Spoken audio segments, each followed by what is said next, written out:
बच्चों welcome to the Sharda विद्यापीठ। तो आज हम बात करेंगे नेक्स्ट चैप्टर ईएमआई की। तो ईएमआई इंपॉर्टेंट चैप्टर है और टोटल जो क्वेश्चन हम आपके लिए लेकर आए वो है 30 क्वेश्चन और 30 में से ही एक क्वेश्चन आपको एग्जाम में जरूर देखने को मिलेगा। तो चलिए शुरू करते हैं। तो देखिए पहले क्वेश्चन है मैग्नेटिक फ्लक्स आपको गिवन है, फाइंड आउट क्या करना है, ईएमएफ आपको फाइंड आउट करना है। तो फ्लक्स जो गिवन है आपके लिए, फ्लक्स देखिए फ्लक्स कितना, फ्लक्स है 4t cube plus 5t square plus 8t minus 3 plus 5। और इससे क्या देगा, क्या ये ईएमएफ फाइंड आउट करने के लिए करना पड़ता है, क्या करना पड़ता है, डिफरेंशिएशन। तो डिफरेंशिएशन जब इसकी करेंगे तो देखिए डिफरेंशिएशन करके d अपॉन डी टी, 5 की जगह इसकी वैल्यू को पुट कर दीजिए, ये बनेगा 5t square plus 8t minus 3। ये आपने ध्यान रखना ये माइनस का है। तो e किसके इक्वल बनेगा, e बनेगा जी, ये बन गया 12t square plus 10t minus, ये बन गया 24। और माइनस के टर्म में पावर बढ़ जाती है, जैसे माइनस 3 है तो माइनस 3 का होगा माइनस का 4 और ये होगा जी 0। ई क्या बनेगा, ई बनेगा 12t square plus 10t minus 24 upon T raised power 4। अभी आंसर नहीं आया है तो आंसर लाने के लिए क्या करना पड़ेगा, टी की जगह क्या पुट करना है, टी की जगह हम पुट करेंगे जी 2, t is equal to 2 put करेंगे। तो t की जगह 2 पुट करने के बाद देखिए यहां पर 12 है, 12 के आगे 2 का square plus 10 into 2 minus 24 upon 2 raised power 4। ये बनेगा जी 48 प्लस 20 माइनस, तो ये बन गया, सॉरी ये है 16, 2 की पावर 4 था तो 2 की पावर 4 है, 2 की पावर 4, 2 पावर 4 कितना बना, ये बनेगा 16। और 16 जब इसको हम लोग सॉल्व करेंगे तो e हमारा आएगा 68 माइनस 3/2 और e की जो वैल्यू आएगी 68 माइनस 1.5, तो e की वैल्यू आएगी 66.5। तो 66.5 क्या रहेगा हमारा राइट आंसर। नेक्स्ट देखिए, नेक्स्ट में भी सेम क्वेश्चन है, ईएमएफ फाइंड आउट करना है, फ्लक्स दिया हुआ है तो मैं यहाँ पे डायरेक्ट कर रहा हूँ, E is equal to D 5 upon D T. आपने डायरेक्ट इसकी क्या कर देंगे, डिफरेंशिएशन। ये बनेगा जी 5t cube plus 4t square plus 2t minus 5। Differentiation जब करेंगे तो डिफरेंशिएशन करके देखिए क्या आएगा, ये बनेगा 15t square plus 8t plus 2।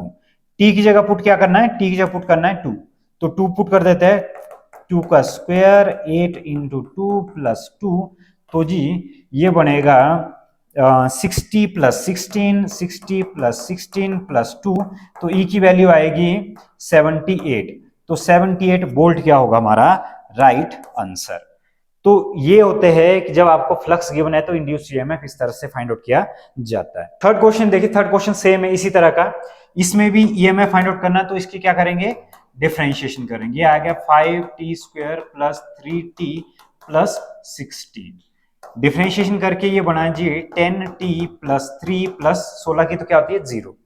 t कहां पर, t is equal to 5 second पे, ये बोल रहे हैं कि t is equal to 5 second, तो जहां जहां पर t है उसकी जगह क्या पुट करेंगे, 5 पुट कर लेते हैं, तो ये आएगा 10 इंटू 5 प्लस 3, तो ये बना जी 50 प्लस 3, तो ये बन गया 53 वोल्ट। तो 53 वोल्ट क्या रहेगा हमारा राइट आंसर। क्वेश्चन नंबर 4 देखिए, क्वेश्चन नंबर 4 बोल रहा है कि डायमेंशन फॉर्मूला ऑफ सेल्फ इंडक्टेंसेस।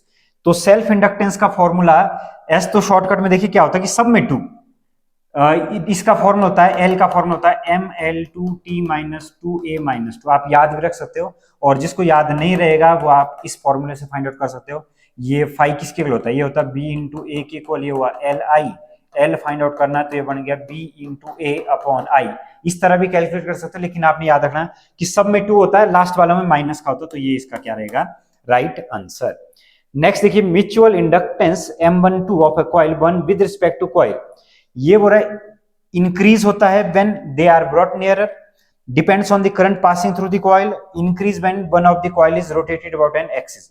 लेकिन पहला वाला बिल्कुल सही है, क्यों, increase when they are brought nearer, जब उन दो कॉइल को नियर में लाते हैं तो जो मैग्नेटिक फ्लक्स है वो ज्यादा क्या होता है, उसकी जो स्ट्रेंथ है, स्ट्रेंथ बढ़ जाती है और क्या होता है, और वो चेंज उसका ज्यादा होता है। इसीलिए क्या होता है कि म्यूचुअल इंडक्टेंस में इंक्रीज होता है when they are brought nearer. Next देखिए क्वेश्चन नंबर 6। तो क्वेश्चन नंबर 6 क्या बोल रहा है कि dimension formula of magnetic flux. तो मैग्नेटिक फ्लक्स का जो फॉर्मूला होता है, मैग्नेटिक फ्लक्स का फॉर्मूला क्या होता है, ये होता है five is equal to B into A. तो बी तो हमें पता है कि F is equal to q v B sine theta होता था, और बी यहां से फाइंड आउट कर सकते हैं F upon Q into B, ये होता है M L T minus two, ये होता था ए टी, ये होता है एल टी माइनस वन। तो टी से टी कैंसल्ड आउट और एल से एल कैंसल्ड आउट, ये बनता था एम टी माइनस टू और ये ए माइनस वन। ये आपने याद रखना है, इस आगे भी इसका यूज होगा। नेक्स्ट देखिए, इसकी वैल्यू को बी में पुट कर लेते हैं तो ये बनेगा M T minus two A minus one. ए क्या है यहाँ पे, ए यहाँ पे करंट का एम्पियर नहीं, ए यहाँ पे एरिया ऑफ क्रॉस सेक्शन। तो एरिया ऑफ क्रॉस सेक्शन को एल स्क्वायर लिखेंगे तो देखिए हमारा आंसर क्या बनेगा, M L two T minus two A minus one. Option B क्या रहेगा हमारा राइट आंसर। ई की वैल्यू क्या होती है, ई की वैल्यू होती है D five over D T. तो ई आता है D five upon D T. यहां से देखिए डायरेक्ट हम लोग इसका आंसर निकाल सकते हैं, ये था M L two T minus two ऊपर वाले से ही ए माइनस वन, और टी की जगह क्या लिखेंगे टी, और हमारा जो आंसर बनेगा, आंसर देखिए M L two T minus three A minus one, M L two T minus three A minus one. तो हमारा आंसर आएगा ऑप्शन ए रहेगा हमारा राइट आंसर। नेक्स्ट है जी, a square of side L meter lies on x by plane, ठीक है, where magnetic field का जो वेक्टर है, मैग्नेटिक फील्ड का वेक्टर गिवन है, तो मैग्नेटिक फील्ड का वेक्टर है जी v not 2i plus 3j plus 4k के इक्वल। ये बोल रहे कि जो स्क्वायर है वो एक्स वाई प्लेन में, एक्स वाई प्लेन में, इसका मतलब जो इसका एरिया वेक्टर होगा वो होगा एक्स वाई में नहीं होगा, वो होगा जेड में होगा, और उसका एरिया क्या होगा एल स्क्वायर, लेंथ क्या दी थी एल स्क्वायर, लेकिन होगा वो किसमें के में। तो फ्लक्स फाइंड आउट करना है, तो फ्लक्स का फॉर्मूला होता है बी डॉट ए का मतलब क्या हुआ, बी डॉट ए का मतलब हुआ B not 2i plus 3j plus 4k dot A की जगह है एल स्क्वायर के बार। अब क्या आएगा इसका आंसर, अब इसका आंसर आएगा फाइव इज इक्वल टू, तो देखिए जब भी हम डॉट प्रोडक्ट निकालेंगे तो आई वाले इसके साथ मल्टीप्लाई होकर जीरो, जे वाली टर्म इसके साथ मल्टीप्लाई के जीरो, बच गई एक के वाली टर्म, तो के वाली टर्म बच गई, तो आंसर क्या आएगा, आंसर आएगा बी नॉट एल स्क्वायर और उसके बाद आएगा 4, ये बनेगा 4 into B not L square.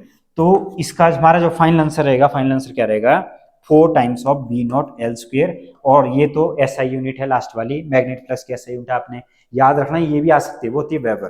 Question number 19 देखिए, Lenz law is consequence of, Lenz law आपने याद रखना, ये होता है एनर्जी का consequence. SI unit of magnetic flux जैसे हम बात कर रहा था वो होती है weber. Magnetic field inside the solenoid, inside the solenoid हमें पता फॉर्मूला क्या होता है mu not n into I, B is direct proportional to I, तो ये डायरेक्टली प्रोपोर्शनल का साइन है, तो आपने अल्फा नहीं समझना इसको, ये इस तरह का साइन है, तो क्या होगा बी क्या रहेगा राइट आंसर। तो डायरेक्शन ऑफ इंड्यूस्ड ईएमएफ, तो डायरेक्शन को कौन बताता है, डायरेक्शन को बताता है कौन बताता है, Lenz's law. In electromagnetic induction the induced EMF in a coil is independent of, electromagnetic induction में जो कॉइल्स होता है, तो देखिए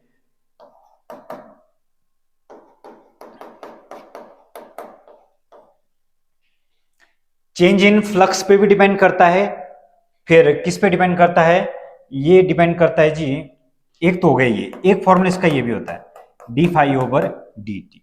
सिर्फ और सिर्फ किस पे डिपेंड नहीं करता, ये डिपेंड नहीं करता रेजिस्टेंस ऑफ द कॉइल पे डिपेंड नहीं करता।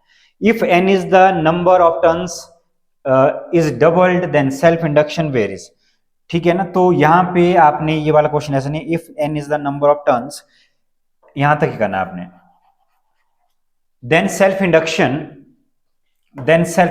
ये वाला क्वेश्चन थोड़ा सा चेंज करना है। If N is the number of turns then self induction, अगर एन क्या है नंबर ऑफ टर्न्स है तो सेल्फ इंडक्शन क्या होगी, सेल्फ इंडक्शन का फॉर्मूला हमें पता क्या होता है mu not N square A over क्या होता है एल, तो ये होगा डायरेक्टली प्रोपोर्शनल टू किसके एन स्क्वायर के।